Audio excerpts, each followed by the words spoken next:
৭ মে রাত ১টা ৫ থেকে ১টা ৩০, মাত্র ২৫ মিনিটের সংঘর্ষে বদলে গেল এশিয়ার আকাশে শক্তির সমীকরণ। এ সময় পাকিস্তান বিমান বাহিনীর একটি J-10C যুদ্ধবিমান ভারতীয় বিমান বাহিনীর সর্বাধুনিক ও বহুল আলোচিত রাফালকে গুলি করে ভূপাতিত করে। এটি রাফালের ইতিহাসে প্রথম যুদ্ধক্ষেত্রের পরাজয়। প্রতি ইউনিটের রাফালের দাম যেখানে প্রায় $১২০ মিলিয়ন, সেখানে J-10C এর দাম মাত্র $৪০ মিলিয়ন।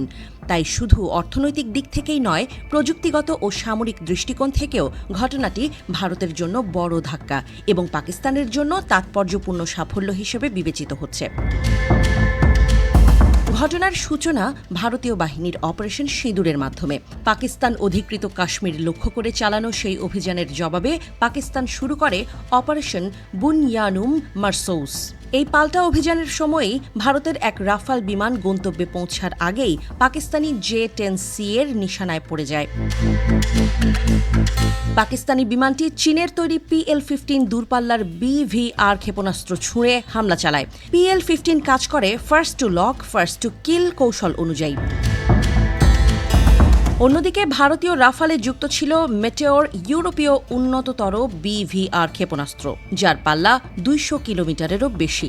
তবে যুদ্ধক্ষেত্রে মেটেওর পিছিয়ে পড়ে PL-15 এর কাছে। বিশ্লেষকদের মতে পাকিস্তানি বাহিনীর কৌশলগত অবস্থান, পাইলটের দক্ষতা এবং সমন্বিত কিল চেইন ব্যবস্থাই রাফালের পতন ডেকে আনে।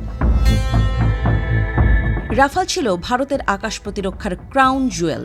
এতে ছিল অত্যাধুনিক radar, Spectra, electronic warfare suite এবং স্টেলথ বৈশিষ্ট্য সহ নানা প্রযুক্তি।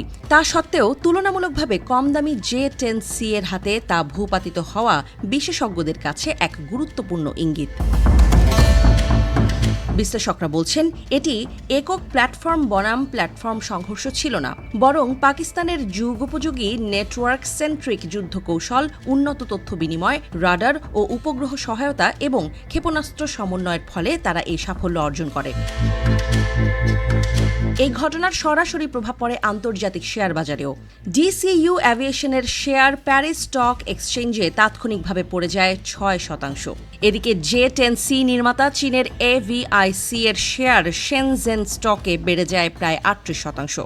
এতেই বোঝা যায় যুদ্ধক্ষেত্রে কার্যকারিতাই এখন অস্ত্র বিক্রির বাজার নির্ধারণে মুখ্য হয়ে উঠেছে। ভারতের জন্য এটি কেবল একটি যুদ্ধ বিমানের ক্ষতি নয়, বরং গোটা সামরিক কৌশল ও বিমান প্রতিরক্ষা নীতির ওপর এক কঠিন প্রশ্নবোধক চিহ্ন। প্রশ্ন উঠছে, রাফালের মতো প্ল্যাটফর্ম থাকা সত্ত্বেও কেন তা সুরক্ষিত রাখা গেল না? স্পেকট্রা স্যুট কি ব্যর্থ হয়েছে? ভারতের যুদ্ধ কৌশল কি সময়ের তুলনায় পিছিয়ে পড়েছে? বিপরীতে পাকিস্তান বিমান বাহিনীর পাইলটদের প্রশিক্ষণ, দক্ষতা এবং যৌথ অপারেশন কৌশল এই সাফল্যের পেছনে বড় ভূমিকা রেখেছে। বিশেষজ্ঞরা বলছেন, এই ঘটনা দক্ষিণ এশিয়ার ভূ রাজনৈতিক ভারসাম্যেই নয়, বিশ্বজুড়ে সামরিক আধিপত্যের মানচিত্রেও পরিবর্তনের ইঙ্গিত দিচ্ছে। চীনা প্রযুক্তির কার্যকারিতা এখন শুধু প্রচারমূলক নয়, বাস্তব যুদ্ধক্ষেত্রেও প্রমাণিত। বিশ্বের যেসব দেশ আগামীতে যুদ্ধবিমান কিনতে চায়, তাদের জন্য প্রশ্ন এখন একটাই: উচ্চমূল্যের পশ্চিমা প্রযুক্তি নাকি তুলনামূলক কম দামে পরীক্ষিত চীনা শক্তি?